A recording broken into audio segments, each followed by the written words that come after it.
Hello and welcome. My name is Alan, and we are back with more notable names in Native American history.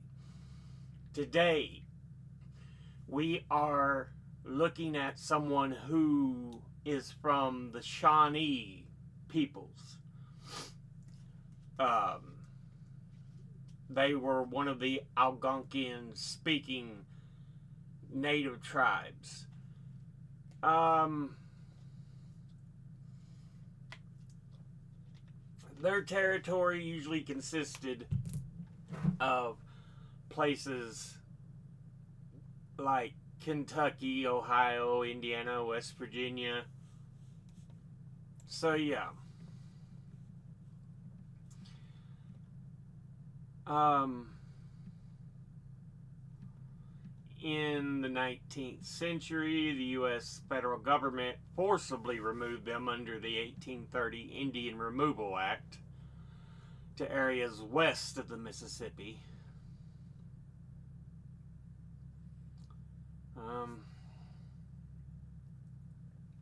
And finally into what would be known as Indian Territory, which is now the state of Oklahoma. The Shawnee people are enrolled into three federally recognized tribes: the Absentee Shawnee Tribe of Indians of Oklahoma, Eastern Shawnee Tribe of Oklahoma, and the Shawnee Tribe, which are all now headquartered in Oklahoma. The name Shawnee has also been written Shawana, Shawanese.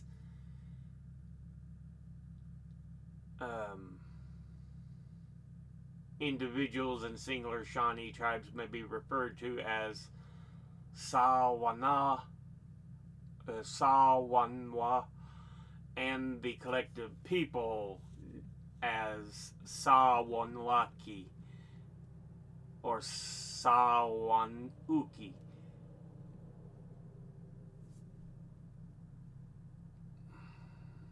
So, yeah.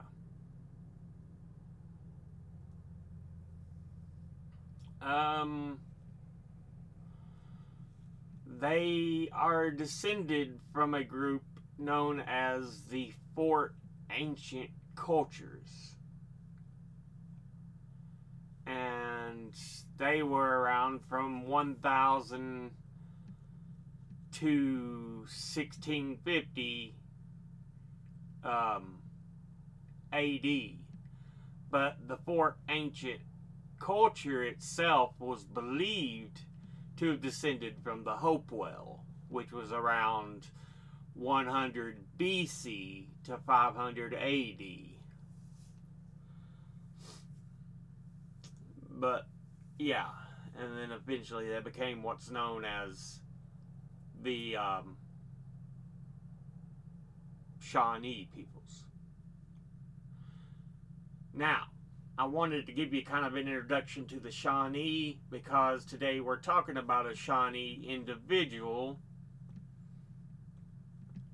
and his name is Tecumseh. His life began in the Shawnee village of Pequea, Ohio, on March the 9th, 1768, as a great meteor flashed and burned its way across the heavens. This event accounts for his name, the shooting star or celestial panther lying in wait.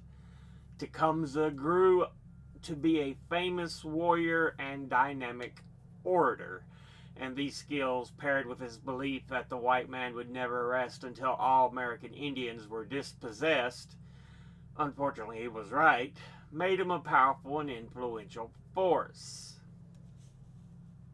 This is from the National Park Service.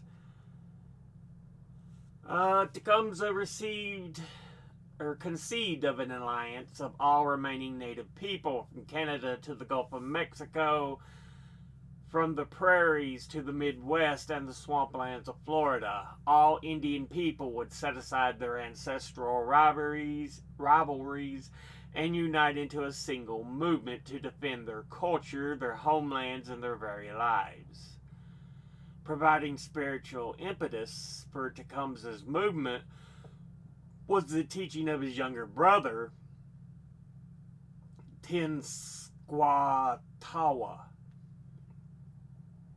also known as the Open Door or the Prophet.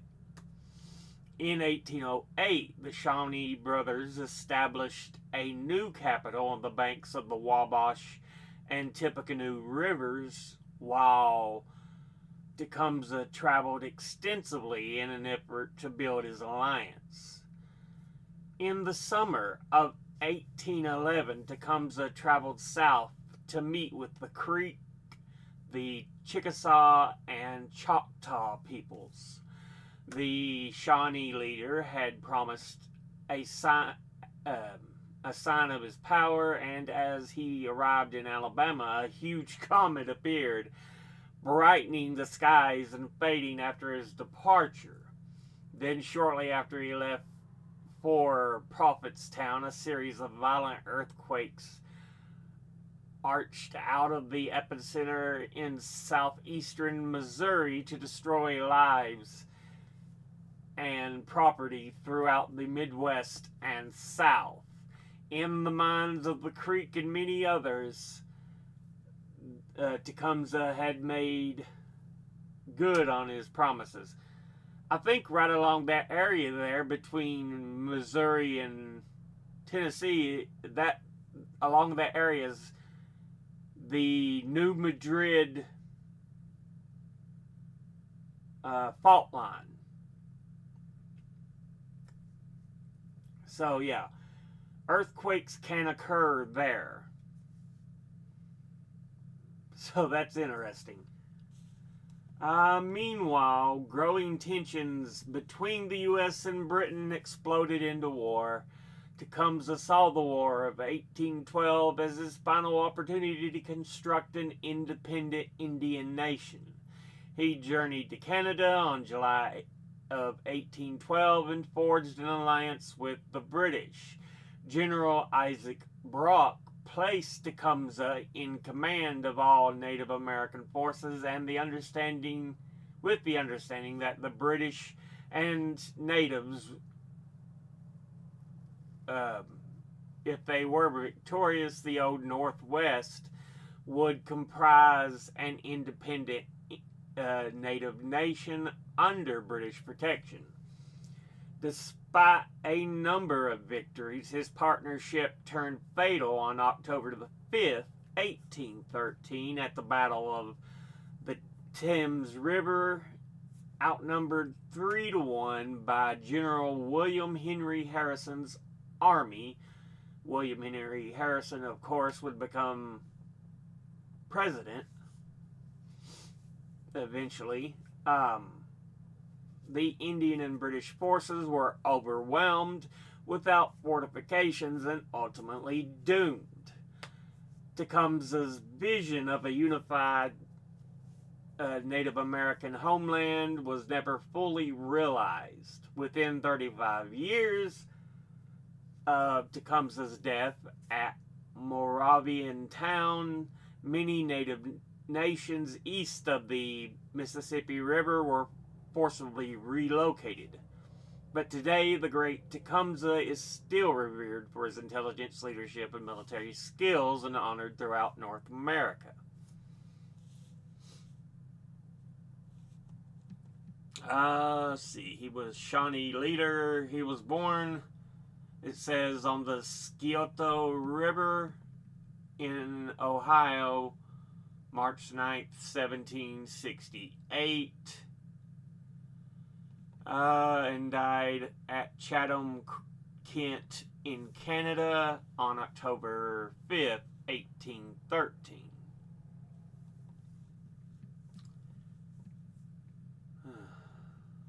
So, yeah. Let's see. open up the battlefields.org, American Battlefield Trust. Yeah. Warrior, statesman, order, and allied with the British during the War of 1812. Before Tecumseh, many Native Americans waged a war to keep their lands and sovereignty safe from the European interference. Yeah, you got to remember, at this point,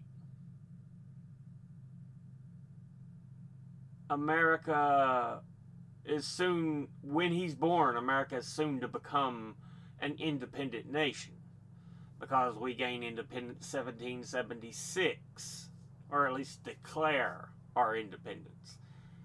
We wouldn't win the war till 1781 or 2, I can't remember exactly. But yeah.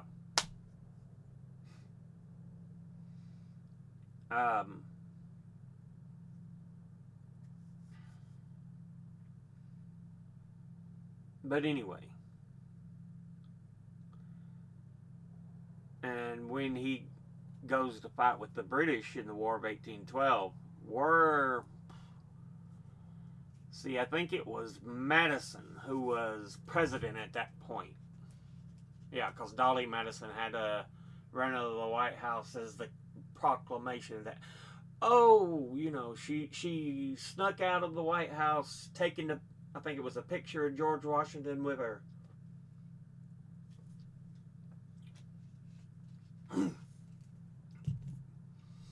Anyway,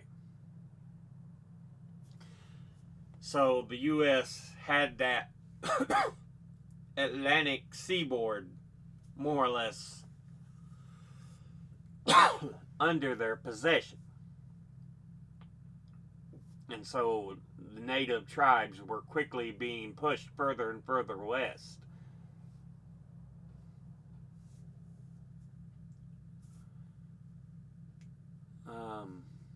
But yeah, he wanted a pan-Indian resistance, Tecumseh did, but being individual tribes, almost the way Greece was city-states, was something that made something like that difficult to accomplish. Ancient Greece, not modern Greece, but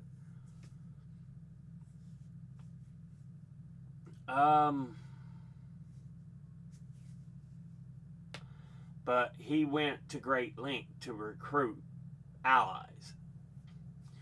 He was born in 1768 in what is now modern-day Greene County, Ohio, to a Kispoco Shawnee family of minor importance.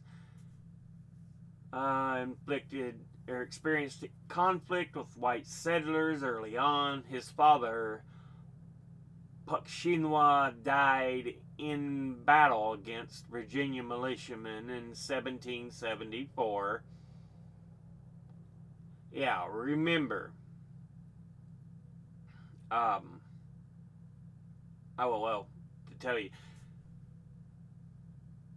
that southwestern portion of Virginia, and remember West Virginia, because I said some of their territories in West Virginia, but I know the modern southwest portion of Virginia used to be Shawnee territory. The Cherokee kind of pushed them further northward. But yeah. So having Virginia militia battle the Shawnee is not that surprising. Raised by his eldest brother. So he had a younger brother who was a prophet, but he was raised by his eldest brother. Tecumseh became a warrior and allied with the British in the American War for Independence. So again, even before the War of 1812, he was fighting against uh, the colonials in what would become the United States.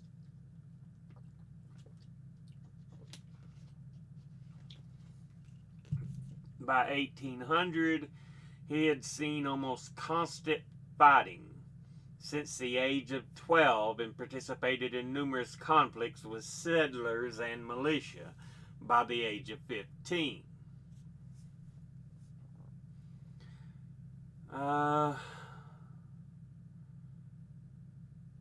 So he was a warrior, but he was thrust further and further into leadership roles when his younger brother shed his old identity and took the name Tenskwatawa, leader of the Purification Movement, a nativist religious sect that explicitly rejected Anglo-American ways of living and opposed white expansion into the continent. Tecumseh quickly came forward as his ally, and the two brothers founded Prophetstown as the center of their community. But Tecumseh would dream of a larger scale movement. He transitioned from military leader to political idealist and used his oratorial talent to attract volunteers from around the continental North America, regardless of language or tribal origin. If you want to know, if you don't know what oratorial talent is, it's just talking about their ability to give speeches. So yeah.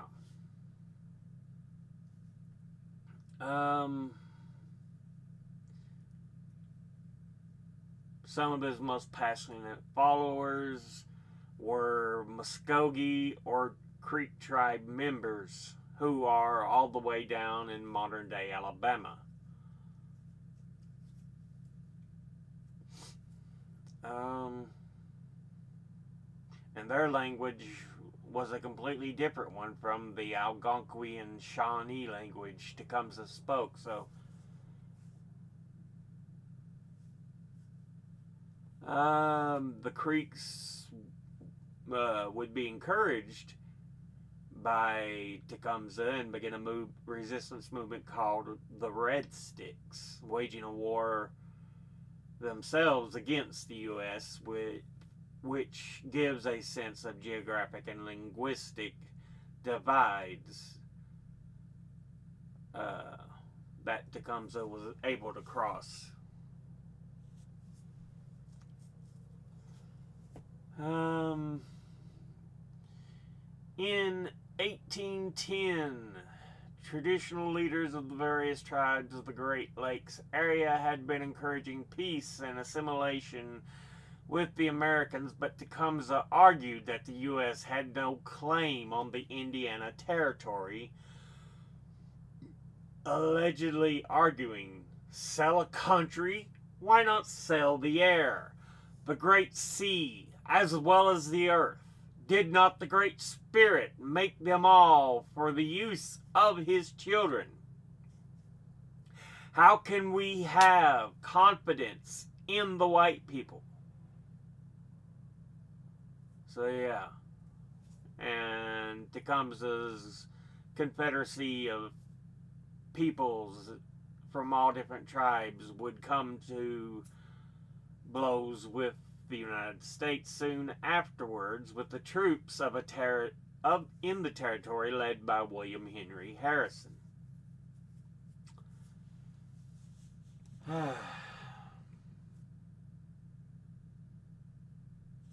In 1811, Harrison defeated Tecumseh's forces at the Battle of Tippecanoe and destroyed Prophetstown, but it did not spell the end for the Shawnee leader. Little bit of history. Like I said, William Henry Harrison would be president.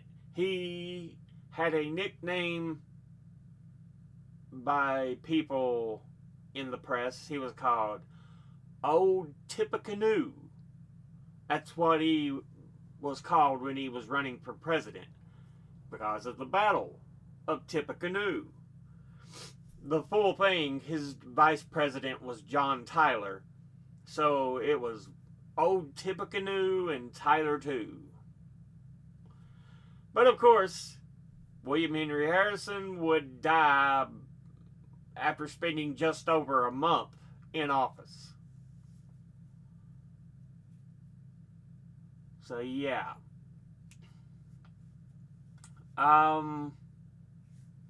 The U.S. went to war against the United Kingdom in 1812, at which point Tecumseh and the remnant of his forces struck a deal to support the British. He and his Confederacy fought alongside the British throughout the Great Lakes region, including the capture of Fort Meigs and Fort Detroit. Throughout this time, he continued to spread his message of resistance to various other Native American groups, gathering volunteers from as far south as Chickasaw and Choctaw country. Despite his renewed efforts, he did not have a productive relationship with his British liaison, General Henry Proctor. In 1813, Proctor actually abandoned Tecumseh at the Battle of the Thames against his old enemy, William Henry Harrison, and Tecumseh would die in that battle, and with him any hopes of reviving his movement against further white settlement in the area. Despite his fervent anti-European beliefs, Tecumseh became something of a folk hero to both Native and white Americans, who were happy to add on to his legend. Civil War General William Tecumseh Sherman was named after him. William Tecumseh Sherman was a general in the Civil War. His march to the coast is what he's known for the most, where he blazes a trail through the South towards Savannah in Georgia, which is right on the coastline. But what they do, they go through towns, they destroy crops. I mean, they severely impact, they cut off rail lines. It's a total war tactic that Sherman employed, and it severely hurt the South's what few chances they had left at winning. So yeah, it was called March to the Sea.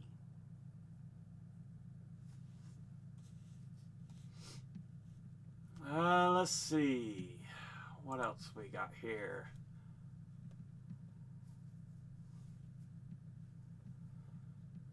Tecumseh or Tecumseh. Again, I don't know full native pronunciations, but yeah, the Americanized form of the word Tecumseh.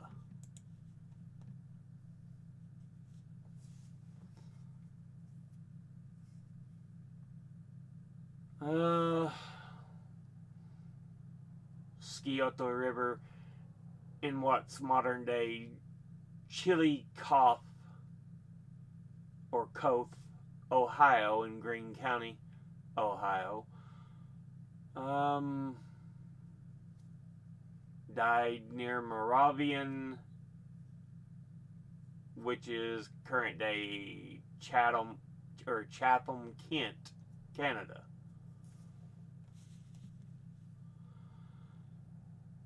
Let's see.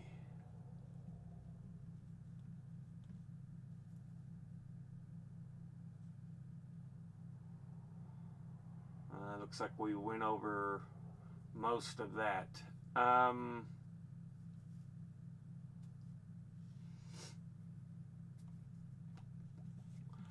What else have we got? Britannica.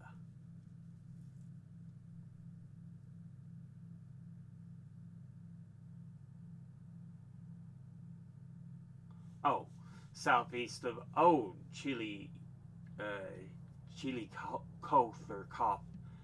It's in modern day Xenia, Ohio, Greene County, Ohio.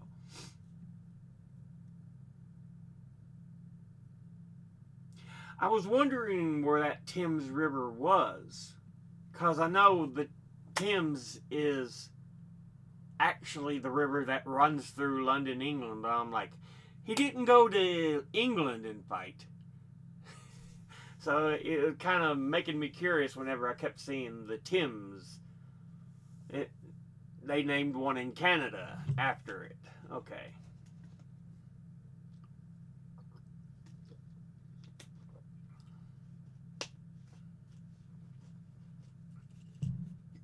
Upper Canada, now Ontario, Canada. A Shawnee chief, orator, military leader, and advocate of a intertribal native alliance.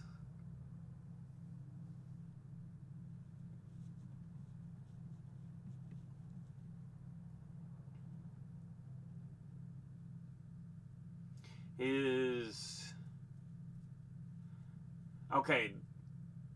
Didn't we say before it was an older brother that raised him? That says an older sister on Britannica.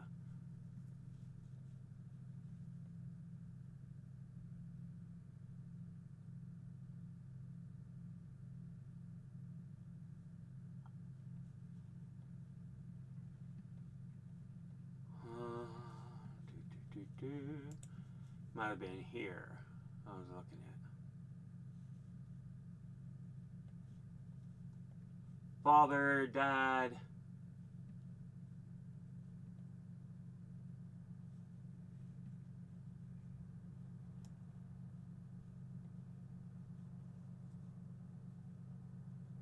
Raised by his eldest brother. But here it says reared by an elder sister.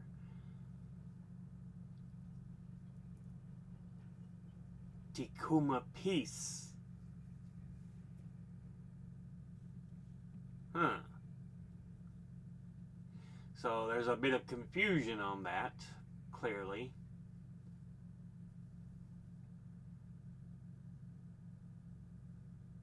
He was adopted by Shawnee chief Blackfish after the death of his father.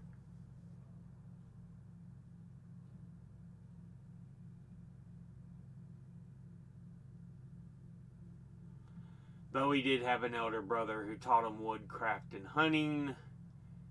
Chisikau.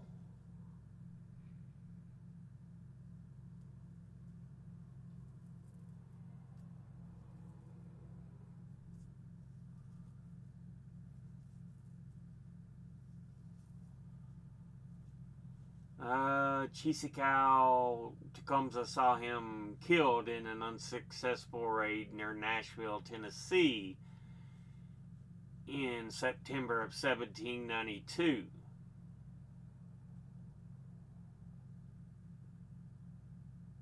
Although he was the youngest of the group of Shawnee, he was chosen leader and would go and make acquaintance with other groups, notably like the Creek natives. So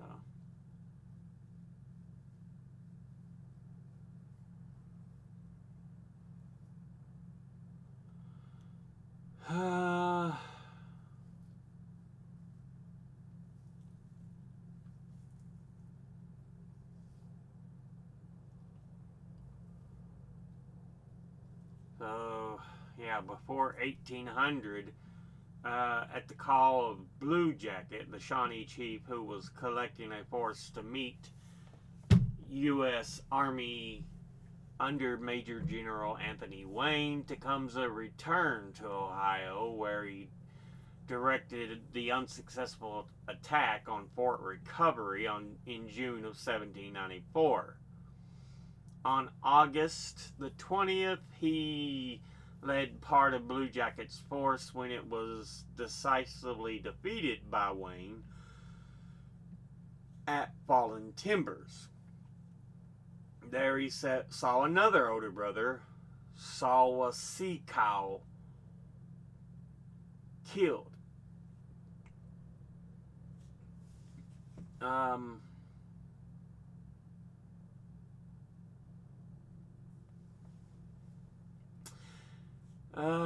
When the leading chiefs of the Old Northwest gathered at Wayne's call in Greenville in Ohio, Tecumseh held aloof, and when the Treaty of Greenville was negotiated in August 1795, he refused to recognize it and roundly attacked the peace chiefs who signed away land that he contended they did not own.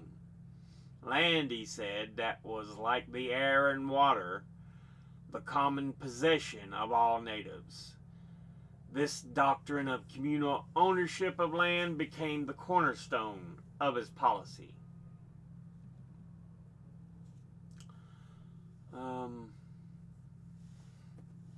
Because of his ability to give speeches that many whites compared to speeches by young Henry Clay, who was a member of Congress in the early Americas. So it'd be about around the same time. Yeah, that's pretty interesting. The rising political leader in Kentucky, Tecumseh became a spokesman for the natives in great councils in Ohio, at Urbana in 1799 and Chillicothe in 1804, and then that would undertake to settle grievances. He would study treaties, spoke at councils, and lived peacefully in Ohio and Indiana for a while. Around 1908, he would settle in the area of modern-day Indiana with his brother Tenskwatawa. His younger brother, who was like the prophet.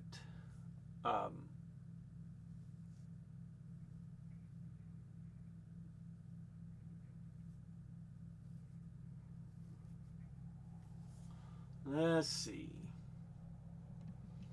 And so he began his attempt to have the Confederation so they can push back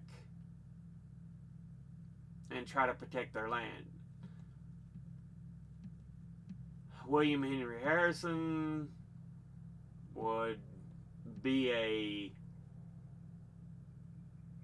pain, a thorn in his side.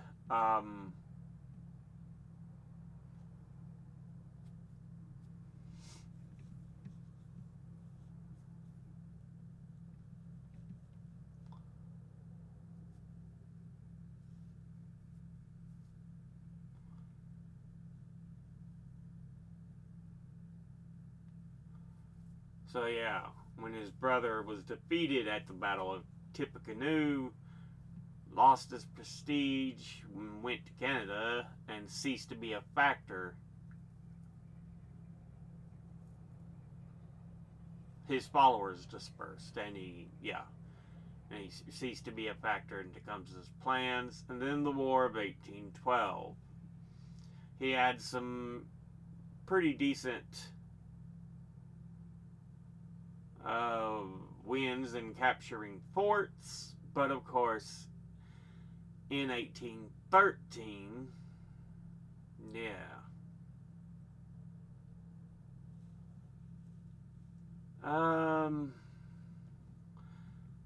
fired with the promise of triumph after the fall of Fort Detroit, Tecumseh departed on another long journey to arouse the tribes, which resulted in the uprising of the Alabama Creeks in response to the oratory.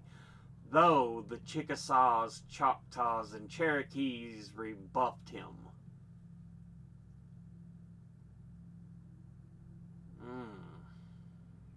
And of course, it wouldn't take long later until the Cherokees, among other tribes, the 5 civilized peoples, which is like a backhanded compliment saying that all natives are savage, and they would say, except these 5, they're civilized people. I can't remember. The Cherokee, the Seminole, there was 3 other tribes, but yeah. And took on the Trail of Tears, moving them westward under Andrew Jackson. But the battles Tecumseh was fighting is in 1812, 1813. That's under James Madison. After Madison,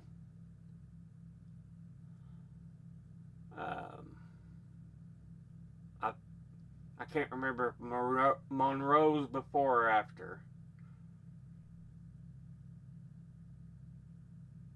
I think Monroe's after. Then you have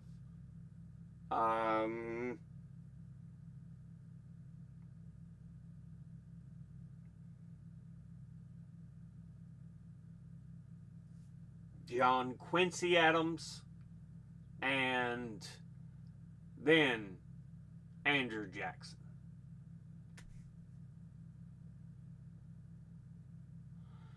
And like I said, so it wasn't too much later that, yeah,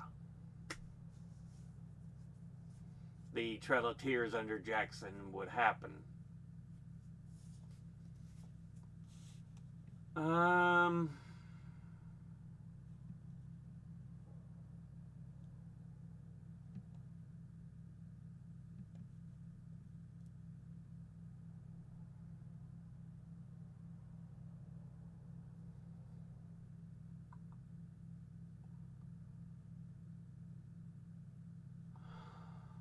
So, killed in battle October 5th, 1813. The British and natives were routed and Harrison won control of the Northwest. Tecumseh, directing most of the fighting, was killed. His body was carried from the field and buried secretly in a grave that has never been discovered. So that's an interesting tidbit of information. Nor has it ever been determined who killed Tecumseh. Kentucky legislator Richard M. Johnson would rise to the vice presidency of the U.S. largely because of the dubious claim he had committed the act.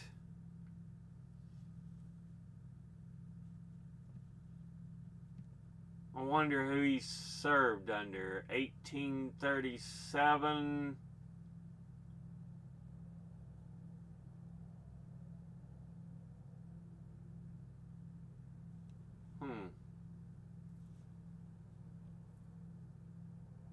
Anyway.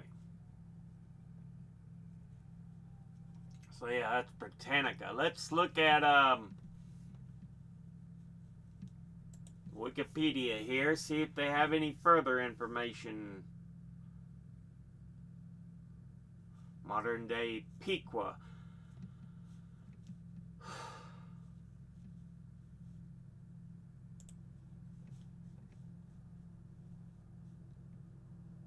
North of modern Xenia. Yeah, there's a little bit of confusion exactly where, but I think they got a general area. He was 45 years of age when he was killed in battle.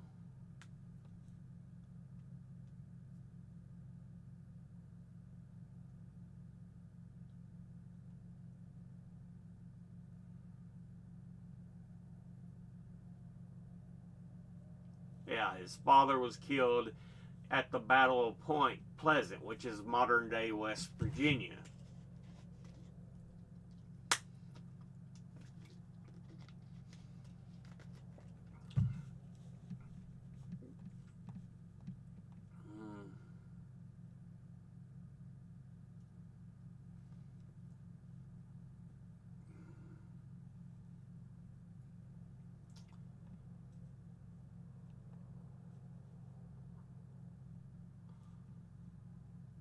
So, yeah.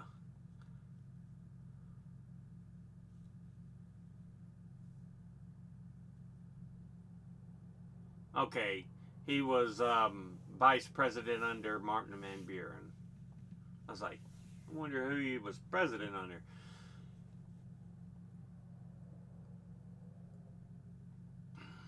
Vice president under, yeah, okay. But yeah, approximate years Tecumseh lived in the area. These are the areas he lived. And there's a lot of native names given to the region.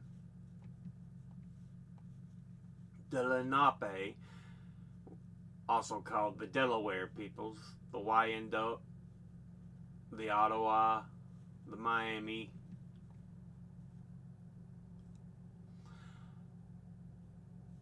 So many places are named for tribes or native words.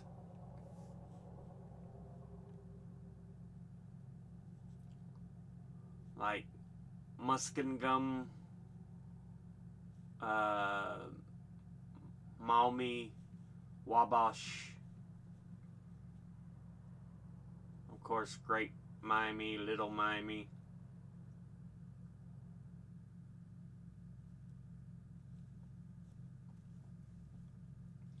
So starting, he was down here. Oh, that's when he was really young. Then they moved down here, over here, up here, 82.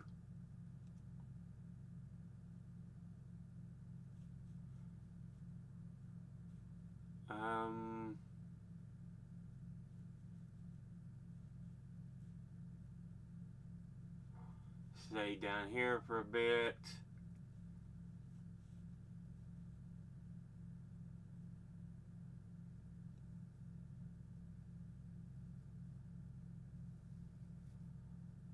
So, quite a bit over this area here. See, Kentucky, so that would make this Ohio, this West Virginia. Okay.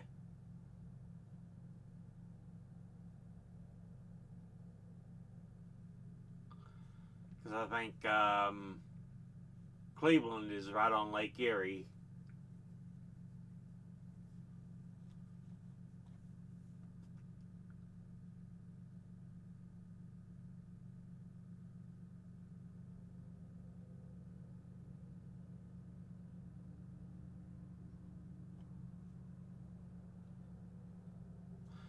But yeah, Tecumseh.